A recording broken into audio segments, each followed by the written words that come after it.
Okay. Hey guys, my name is Ty and the book I read is Heavy. My name is Winona and I read Medical Bondage by Deirdre Cooper Owens. Hi, I'm Christy and I also read Medical Bondage. My name's Laura and I read Heavy by Kiese, Laymon. Okay, so Medical Bondage discusses the history of gynecology and how it relates to race and gender, and how the early gynecologists were known to perform experimental medical procedures on poor and powerless women. And so basically the common theme in Medical Bondage is the importance of enslaved women to the development of American gynecology. Cool. Okay, so Heavy was kind of definitely different than that. It was a memoir written by Kiese, Laymon, so it's about his life. And originally it was supposed to actually be about his weight, that's why it was called Heavy. But then it slowly became kind of like a letter to his mom, because he went through some tough stuff, my dudes. Tough stuff. So a lot of a lot of the letter or the memoir that he wrote about was his experience with being an African American around that time. Not just an African American, but an obese African American. And his mom, and his experiences with her, because it was a mixture of a love-hate relationship with his mom, and yeah, so it was an interesting read. It was very heavy, it was very descriptive as well, and it connects very well to narrative medicine. So what did you guys think about your books? I know you already mentioned it a little bit, but from everyone else. I think the book Heavy was basically really detailed, and it was almost like a side where a patient explained but through a book. And no matter how descriptive the author gets, it's always emotional, always impactful, and it bases on a lot of violence through his life, a lot of sexual abuse that he went through, and his obesity. And he also tried to be anorexic for a while, which caused him a lot of mental pain and distress and everything as well as that. For me, this book was eye-opening because it focused on the lack of recognition received as nurses by these women, even though nursing was considered a feminine profession, and where intellect and judgment were highly valued. This book sets out to expand the history of slavery and how it relates to medicine to humanize the experiences of these women. Yeah, I definitely agree how Medical Bondage really talked about kind of weaving together the ideas of medicine as well as race, and how that kind of played a role, especially during the time this book talks about, which is when slavery was still a thing. So I think it was eye-opening as well to see that kind of insight that goes into the perspective of a slave, or a perspective of someone that was viewed inferior.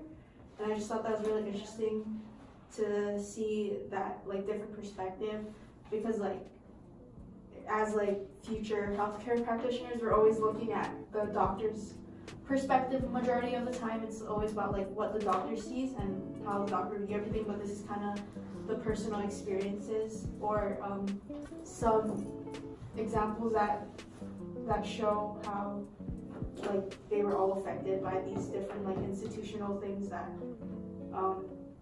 kind of influenced each other, and how everything's kind of interconnected.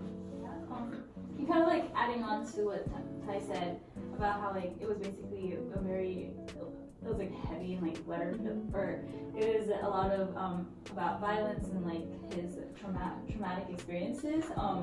Except he was very humiliated about those types of events that he had to go through, and so I definitely learned how to read in between the lines. It's just something very important that we as if we want to be in the medical field, we have to really understand what the words of our patients are saying. So even as I was reading through this, the way that he described a lot of the events, I just kept forgetting it was a memoir. But then I go back and I'm oh wow, people really people experience these types of things, and being able to know that, and being able to have to learn that.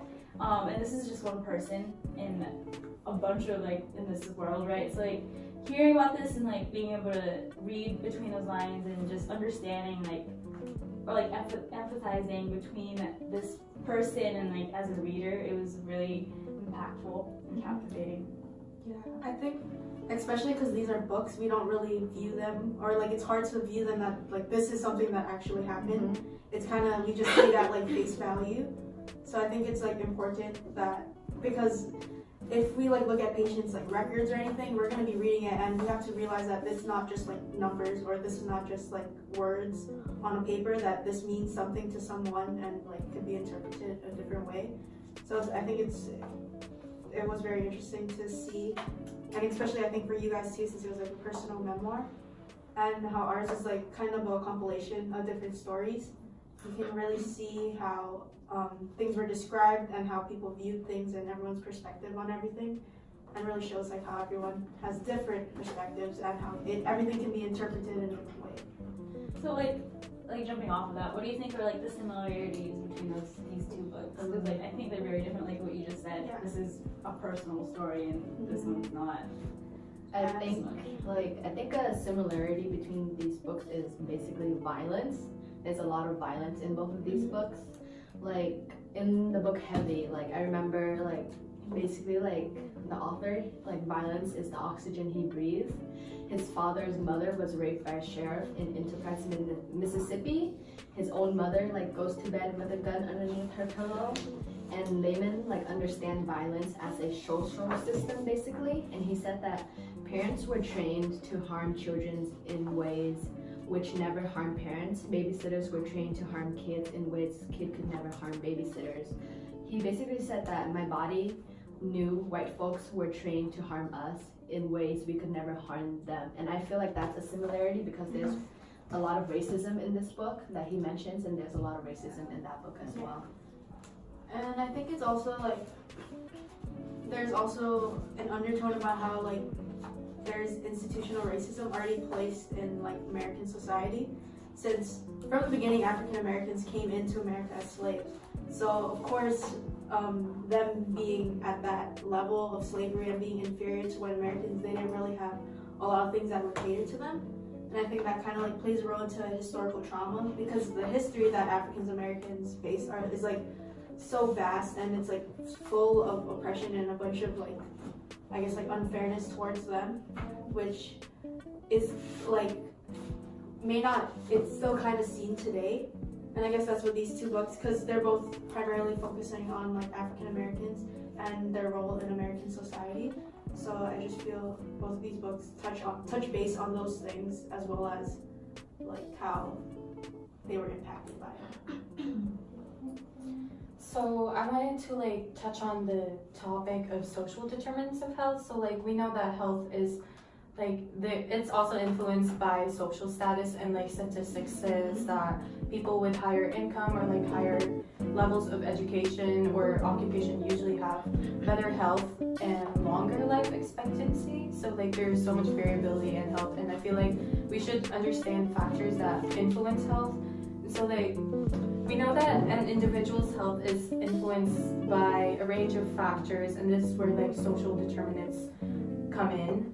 So like it means like how the circumstances in which people are born, grow, live, work, and age influence their health. So like this also includes their networks, their socio-economic status, cultural, environmental surroundings, and health systems. And so like it's basically the social determinants of health are basically like shaped by money, power, and like resources, and these all influence health inequities, which are like the differences in health status, or like the distribution of health determinants between different population groups. And like I know that Christy and I like discussed this earlier before we got together about it was like on page 44, and like if you want to like touch on that. Cool. Yeah. Basically like what she's getting at about social Determinants. Yeah. It's like how the context around you influences the institutions and like the healthcare that you're receiving. And so basically our book is talking about like when slavery was still a thing, so like maybe like the 1800s or early 1900s, and it kind of shows how different things were, like how their medical practices were different than it is now, which kind of shows that growth in medicine. And also one thing that I wanted to touch on that this book really mentioned was how the African American female body was hypersexualized during that time, and how because of that they were viewed very differently. Like how they were saying, it says in here that the black female body was further hypersexualized, masculinized, and endowed with brute strength because medical science validated these ideologies. So it's saying that at that time they had that medical influence. That they had really affected how people were perceived and viewed at that time. So African American women were constantly kind of treated as objects, and were viewed that, oh, they can handle this because they're supposed to be this brute strength. There's one of these examples. It says one of the masters hit a girl in the head, or a slave, African American woman slave in the head, and she was like, oh, I thought her thick skull could handle it. So it kind of showed how that historical context of slavery influenced everything. And also it said how African American mothers would feed their milk to not their own kids, but white American, their masters' kids, and it's giving away their nutrients. So they had to kind of give up that maternal action that they do towards their kids towards other things, because at the time that was what they needed to do. It was something that was institutionalized and inside that thing. It's not kind of it's not a similarity, but it's kind of a contrast, especially when you said the females, African American females are hypersexualized. Here it's definitely the opposite. It seems like the females in here, especially his grandmama and his mom, definitely had a higher grip on him, and it was actually him that was being sexualized, because he went through a lot. His babysitter actually also sexually harassed him, and then from what we got, because it kept saying you when it was referring to his mom, so we are assuming that his mom also as well sexually harassed him. So here it's definitely the opposite contrast of where it's not the female that's being sexually harassed, but it's the male. Yeah. And when he was explaining it through the letter, it seemed like his mom, who was also a professor apparently, or he was a professor, she seemed like she really wanted to fit in, or really want to be seen as good with American people. Yeah, for so sure. I think that's also again that similarity where it's American people had a higher standing in comparison to African. It's how they had to kind of fit into that, and assimilate into the culture instead of doing their own thing. Yeah, at that point, Laymon was an 8th grader who weighed 231 pounds, eating his way through jars of peanut butter and glazing blue cheese dressing from the bottle. He would think about basically the sweet and fat between his thighs and the new stretch mark streaking towards my nipple. He he despised his body and wanted to be desired, basically, kind of what Christy was saying, or when I was saying how social determinants is the key, and he wanted people to recognize him not just as this fat black little boy, and he talked about how he writes when he was flirted with, he basically fell in love. His mother's student would babysit him and touch him in ways that makes him think that she might be his first girlfriend. What he described couldn't be called anything other than sexual abuse, even if it's a confused boy who craved a girlfriend and never really called it that.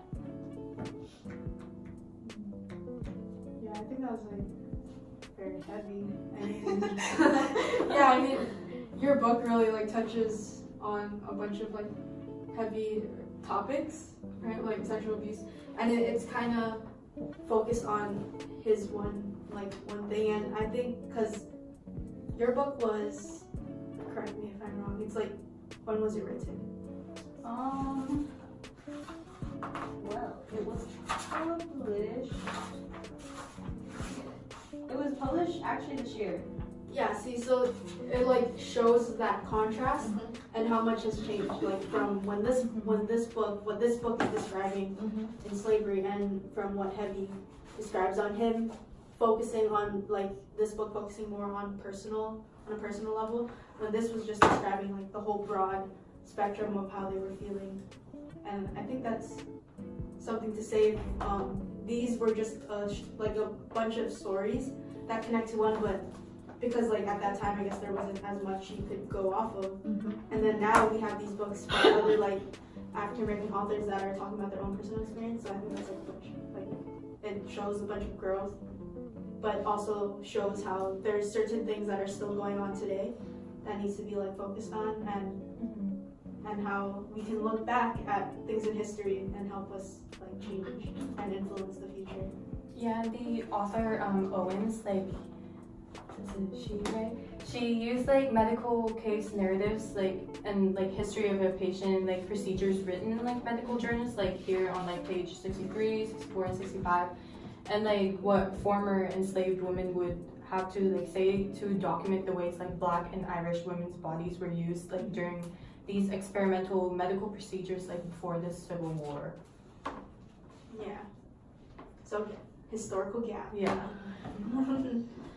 Well, like now that when Christy mentioned about how we can use these two books to kind of like help us understand and grow, like how do you think like reading these two books and understanding that like these aren't just the only two books about this type of like information, how do you think this will like impact our like pathway in the medical field?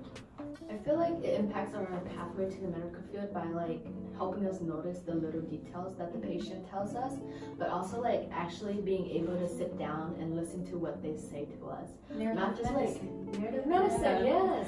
Not just like I mean like anybody can sit down and talk to you and ask you, oh, what's your story?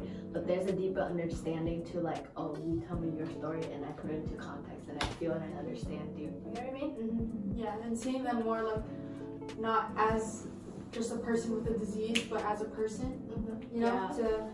And I think that's like what this whole like PPHS course was mainly introducing us to, is like as a doctor there are these like I guess stereotypes that we would focus not as like the personal or the humanistic aspect of medicine, but this class really showed us that that is what's vital to the medical field, and that's why it's so important to kind of focus on it, because we've been given all these like Flipgrid videos and we've been giving like this book and another book to read, and it just shows how important the story of medicine is, and not just medicine itself, how medicine will have a story with it, you know.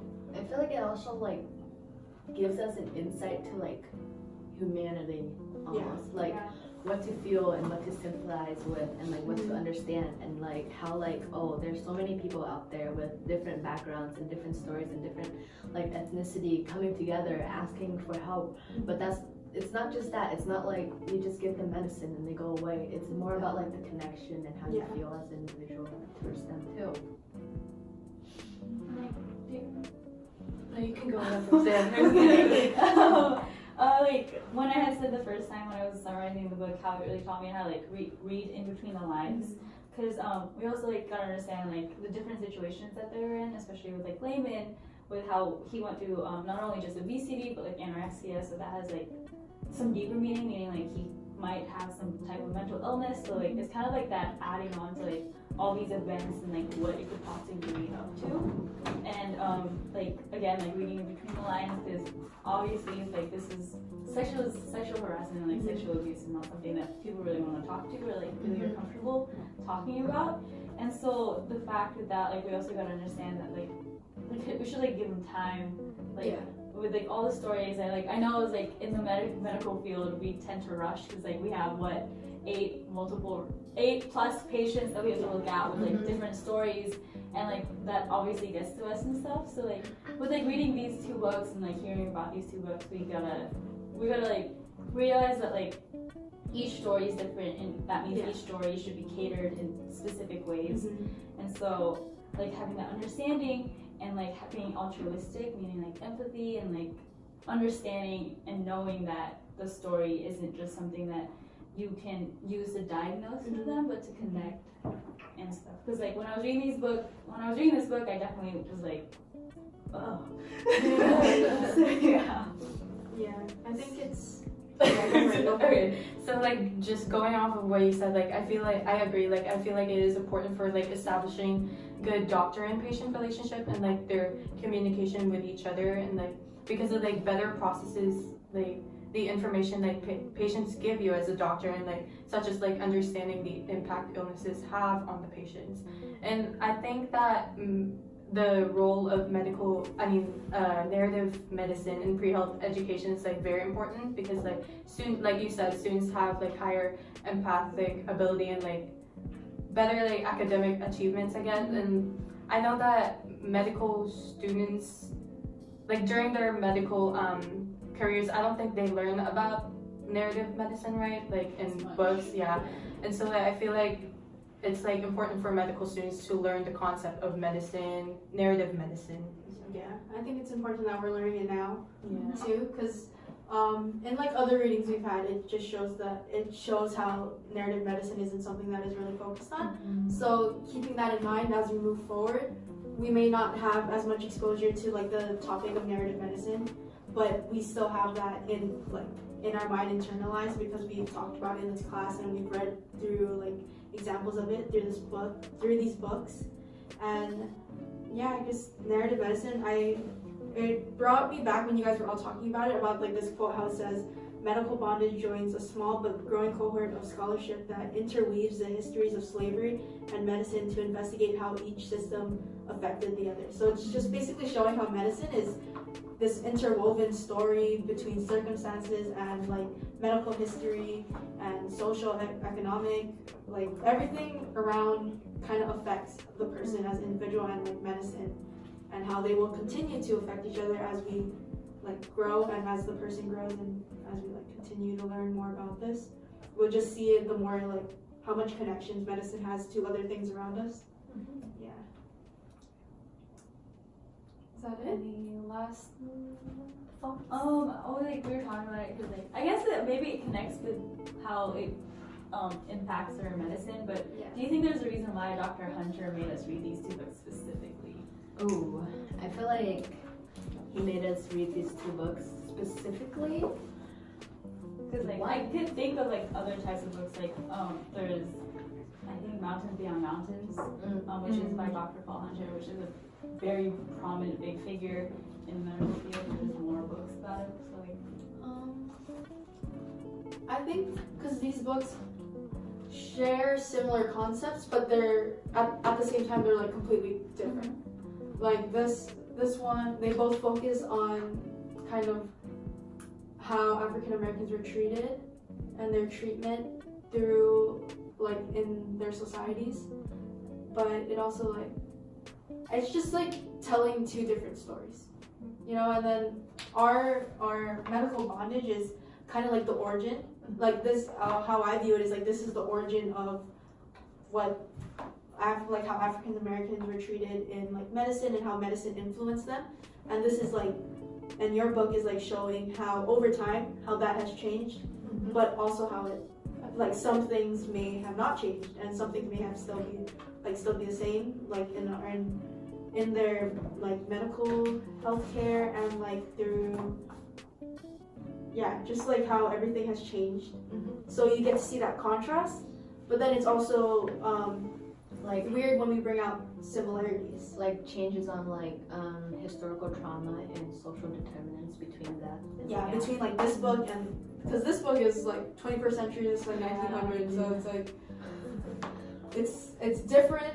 But once you bring out like sexual abuse or like how he was viewed like less than, then that brings up topics that are still like mentioned in this book. So it's like kind of eye-opening to see how these two different books from two different time periods talking kind of about like two different subject matters, But they can relate. still relate. Yeah. I also like I think I remember because we didn't just focus on narrative medicine, we also focused on like culture, like how that affects medical, like medicine opinions, and like the fact that we read about about, both of these books were about African American culture, and it wasn't just about like American culture and then African American culture, but it was the same. And so like I think it's also like focusing on actually like how culture really affects medical and like medicine in just general, and like how each culture has their different upbringings. Yeah. And like how we should have like a better understanding of these cultures to help better their like healthcare experience.